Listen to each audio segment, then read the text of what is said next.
देखिए, संविधान सबको अधिकार देती है। लोकतंत्र की यही खूबसूरती है कि कोई भी कभी भी जहाँ से भी चाहे वो चुनाव लड़ सकता है। बांकीपुर को लेकर बिहार की सियासत अभी काफी तेज है और संभवी चौधरी का बयान इसी का हिस्सा है।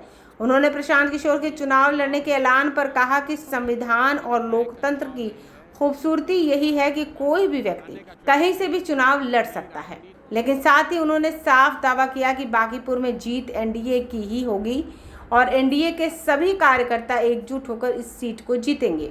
दूसरी तरफ स्वर्गीय रामविलास पासवान को भारत रत्न देने की मांग भी जोर पकड़ रही है। संभवी चौधरी ने इसका समर्थन करते हुए कहा कि रामविलास पासवान उनकी पार्टी के संस्थापक थे और उन्होंने दलित, शोषित और वंचित वर्गों के लिए ऐतिहासिक काम किया। भारत सरकार पहले ही उन्हें पद्म भूषण से सम्मानित कर चुकी है, इसलिए अब उन्हें भारत रत्न मिलना चाहिए। आपको बता दें कि बांकीपुर सीट पटना की हाई प्रोफाइल सीट मानी जा रही है। पहले यहां से नितिन नवीन विधायक थे और अब प्रशांत किशोर यहां से चुनाव लड़ते हैं तो मुकाबला सीधा एनडीए बनाम पीके हो जाएगा। शांभवी का बयान इसी को देखते हुए आया है। वहीं भारत रत्न की मांग उठाकर एलजेपीआर अपने पुराने वोट बेस को भी साधने की कोशिश कर रही है। आइए सुने और क्या कुछ कहा शांभवी चौधरी ने। क्या कहेंगे, रामविलास पासवान जी को भारत रत्न देने की मांग उठ रही है? बिल्कुल, वो हमारे पार्टी के संस्थापक हैं। भारत सरकार ने उनको पद्म भूषण से भी नवाजा है।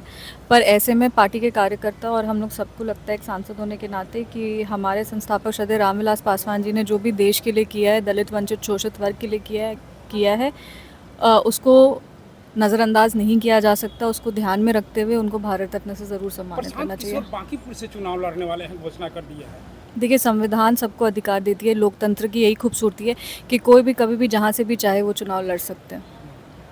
लेकिन भाजपा का गढ़ रहा है नितिन नवीन जी का। जीत एनडीए की ही होगी, जीत भाजपा की ही होगी। और एनडीए के जितने भी कार्यकर्ता हैं, जितने भी वरिष्ठ नेतागण हैं, वो लोग सब बांकीपुर विधानसभा को जिताने का काम करेंगे।